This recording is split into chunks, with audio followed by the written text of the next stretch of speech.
Hello friends, আমি Manisha. Welcome back to my channel. বন্ধুরা, আজকে নিয়ে এসেছি একটা সুন্দর একটা রেসিপি, দারুণ টেস্টি একটা রেসিপি। এটা সাউথ ইন্ডিয়ান স্টাইলে তৈরি করা বাদামের চাটনি, যেটা ইডলি ধোসার সাথে খুব ভালো লাগে খেতে। আজকে আমি তোমাদের করে দেখাবো কিভাবে বাদামের চাটনিটা আমি করেছি।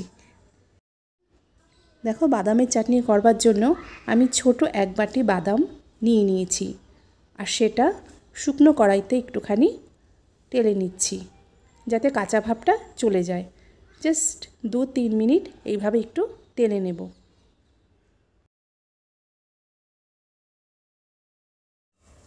আর বাদামটাকে ঠান্ডা করবার জন্য আমি একটু সাইডে রেখেছি। আর দেখো আর কী কী দরকার। আর দরকার আদা, রসুন, পেঁয়াজ, কাঁচা লঙ্কা, শুকনো লঙ্কা, কারি পাতা, আর চাই মাস্টার্ড মানে সর্ষে। এই জিনিসগুলো দিয়েই আমি বাদামের চাটনি খুব সহজ পদ্ধতিতে তৈরি করব। তারপর একটা কড়াইতে অল্প একটু সর্ষের তেল নিয়ে সেটাকে গরম করতে দিয়েছি। আর গরম হওয়ার পর তার মধ্যে দিয়ে দিলাম আদা, রসুন, পেঁয়াজের টুকরো আর কাঁচা লঙ্কা। তোমরা চাইলে 2-4টে শুকনো লঙ্কাও এখানে দিয়ে দিতে পারো। এতে কিন্তু স্পাইসি হবে আর কালারটাও একটু লালচে লালচে আসবে। তো এইসব জিনিসগুলো হালকা একটুখানি নেড়ে চেড়ে যখন ঠান্ডা হয়ে যাবে, তখন বাদামের মধ্যে দিয়ে সেটার একটা সুন্দর পেস্ট তৈরি করতে হবে। কেউ অনেকে পাতলা পেস্ট তৈরি করে, কেউ আবার একটু গাঢ় রাখে। যার যেটা পছন্দ সে সেরকম করতে পারে। আর পেস্ট তৈরি করার জন্য জল তো দিতেই হবে। তোমরা চাইলে একটু বেশি জলও দিতে পারো বা কম জলও দিতে পারো।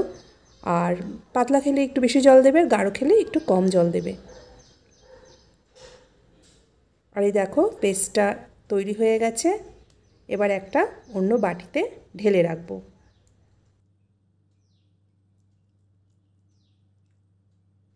তারপর দেখো, বাদামের পেস্টটাকে অন্য একটা বাটিতে এইভাবে ঢেলে নিলাম।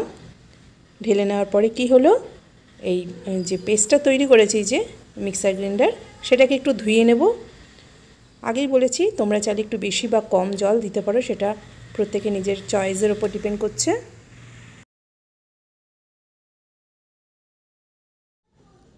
তাহলে দেখো, জল দিয়ে আমি একটু পাতলা করে নিচ্ছি।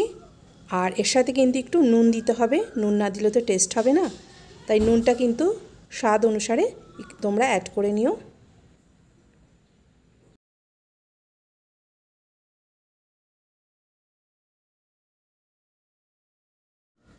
আগের কড়াইটার মধ্যেই আর একটু সর্ষের তেল দিয়ে গরম করে নেব।